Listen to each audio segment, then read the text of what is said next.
for once Britain as a whole may do better this year than many other countries. And you don't have to take my word for it. It's all in the Outlook published last week by the Organization for Economic Cooperation and Development, an independent research centre bringing together most of the world's important countries. Nick Faith heard the good news from Richard Freeman, OECD's chief economic forecaster.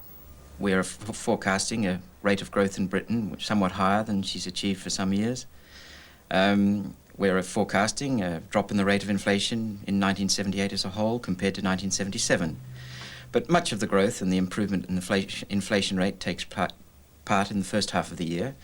And in the second half of the year, the rate drops down to something like 2% on the growth side.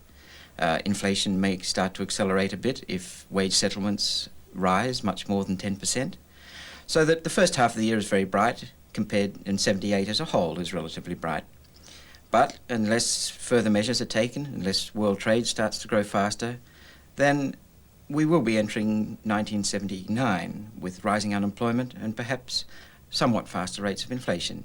Despite the clouds over the end of 1978, it still looks as though for once Britain's going to do rather better than the rest of the world next year. Is that a fair assumption? Yes, certainly. In 1978, the United Kingdom will be growing at a rate sufficient to bring down unemployment or to stabilise unemployment. And that's not the case with the majority of member countries in the OECD area.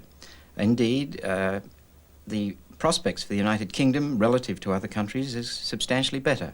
Of course, we're not independent. We're a major trading nation. How long can we keep growth going if the rest of the world's sunk in gloom? The United Kingdom cannot go it alone indefinitely. And with the rest of the world slowing down very sharply in the second half of next year, the United Kingdom will need to rely on policy measures in other countries to pull up the rate of growth in the second half of the year if the improved outlook for growth in the United Kingdom is to continue over the next 2 or 3 years. What we are saying is that the United States and the Japanese and the Germans, the Swiss, the Dutch should take measures to provide room for other countries to take measures on the domestic front, countries where the balance of payments and the inflation records are not as good as in the so-called locomotive countries. You're sounding rather as if you hope that these rather gloomy forecasts of yours are going to be proved wrong by the measures taken by the more important world economies early in 1978. Is that fair? Oh, I hope they're wrong, and I hope they're very wrong, because the picture of our forecasts on present policies is a very gloomy one. And we believe that even with those forecasts, there's a very sharp downside risk. Things could turn out to be worse than we're forecasting. Well, that's one respected view, but there are other ways of forecasting our financial future. Old Moore's Almanac has been at it for almost 300 years. More recently, it predicted the 1973 oil crisis, and for 1978, it tells us there is likely to be much union militancy early in the year and some confrontations with the government. As if we didn't know that already. But you don't have to rely on Old Moore. You can even use a computer to find out what's going to happen. For the past year, 17 of Britain's biggest businesses have clubbed together to feed all the latest statistics into a computer and bombard it with questions. With me this evening is Graham Greenlee, who feeds the questions to the computer, and Brian Redding, an economist who translates what the computer tells him into business sense. Let me ask you, first of all, I know this is a baby in computer terms, just over a year. Has it told you anything already that worked out correctly in 77? Well, when we first used it, we came out with much lower growth rates for 1977 than most other forecasters at that time. We also came out with a surprisingly slow inflation. And to that extent, we were proved right last year. Whether we'll get it right next year or this year, that's quite a different matter, and no forecaster will claim perfection. All right, well, let's ask you a question, or ask the computer a question through you about our pound. How is our pound going to be, can you tell us, or ask it, by the end of 78? We can go back to a forecast we made 2 months before the end of last year. And we're going to show here, the computer is printing out what had happened up to the point at which we made our forecast. In other words, you can see there the steady decline of the pound in terms of dollars, which went on from about 1972 right down to early in 1977. When we made our forecast, it had started to recover, and you can see how at the end we pushed the rate up. In fact, we pushed it to $1.88 at the beginning of this year, and $1.94 at the end of this year. The last line we put in there shows where we have got to now. And you can see we're more or less on course, but we're saying it's going to go up a bit more by the end of the year. Or the computer is saying. Now, what about unemployment? Can you ask the computer what the situation with unemployment will be? With any luck, that will come up now. Right. It takes a bit of time, but really it's very fast getting into the machine and getting these series out. Well, while it's working there now to get that answer, what do you have to give the computer first before you get answers? I mean, what do you feed it with? Well, actually, we feed it with almost 2,000 numbers to crunch on its own. And we also feed it with some tapes which the Treasury supply, because in fact it's their computer model which we are allowed to use. And these tapes contain series of statistics for industrial production, say, or employment going back 10 years, and links between them. In other words, showing what in the past has happened. If output has gone up, how much has employment gone up with it? And then the computer looks at all these figures and it crunches them together, takes the past as a guide to the future and says, well, if nothing changes, this is how the future will go. So it has done this for us in unemployment. This is what it has done, and unlike the OECD, we were looking to a fairly marked rise in unemployment. Unfortunately, I think we've got good reason for thinking that. We could throw up, for instance, the labour supply. I mean, I can't read graphs, but that looked to me like unemployment is going to get worse. Very much worse. According to the computer. According to our computer, yes.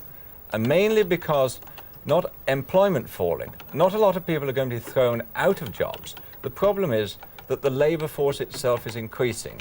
There's something like 180,000 new people, married women coming back to work, school leavers coming onto the labour market looking for jobs. And if employment doesn't rise, 15,000 a month, if there aren't those new jobs, then unemployment goes up. I know that there are 798 other questions I could ask you and you could ask it, but I got to leave it there at the moment. Not all British companies can afford computers like this to help plan their future. To them, may we offer what the stars foretell. Now, don't laugh, certainly not at the astrologer we have with us tonight, Janet Augustin. Janet's not an ordinary stargazer, she's also a member of the British Institute of Management.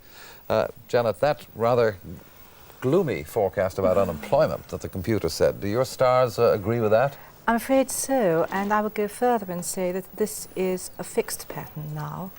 And in fact, one of the things that I came up with was that one of the government's answers to this may be time off. In other words, formally shortening the working week or the working day in lieu of the extra wage demands that people are making, which helps them on two fronts if they can get the unions to accept this. I did ask Brian Redding about his computer, its track record. Have your stars told you anything about last year, for instance, in the financial world, the business world, that was accurate? Well, the thing that it surprised me, and I had my heart in my mouth when I predicted it, was the Lib Lab Pact, because at the time that was going through Parliament, I was asked to give a snap decision and did it on the usual way I do it on the chart.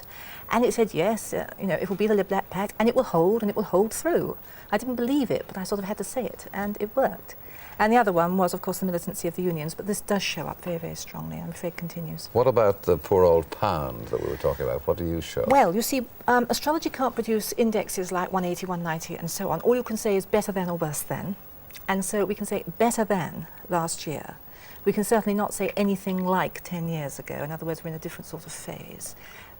I would see no objection to their 190. I mean, it's very reasonable. What about something I wanted to ask Brian and our computer, but didn't get round to it there with time, about inflation? Do you have anything in the... Yes, very much. Inflation coming down, definitely. And slowly, but well, and staying down and stabilising. This government is rapidly becoming the sort of safety net government that people like. And as long as it is in now, I mean, for this year, because I don't expect an election this year. You don't expect an election? No, I don't. This I know year? everyone's saying there's going to be one, but I don't think there will be, because we're in the middle of a lot of eclipses. If we have an election in either the spring or the autumn, it's going to be such short-lived government and such a bitty government that I don't really think anyone would advise the Prime Minister to go for it. If he waits till next May or June, when he's got marvellous transit, and so has David Steele, then it'll be an election and for him. Next May or June of... That's 79. 79. Yeah, not this year, I'm afraid. All right, well, let me ask you a last question in the world of business we're talking Sure. about. Do you see any one particular thing that's very good or anything to cheer us up? Or Yes, well, for shareholders, yeah. Shares up in the food, and packaging and domestic furnishing areas, and markedly up. And for people buying houses, I think the government is going to find an alternative way of financing houses, which is a sort of halfway mark. I think we're going into an area where fewer and fewer people are going to go to building societies ultimately, and there's going to be more housing association type financing, and that could start this year. Jenna, thank you very much. Don't know that we need Nick Faith when we have faith in you, or if we have.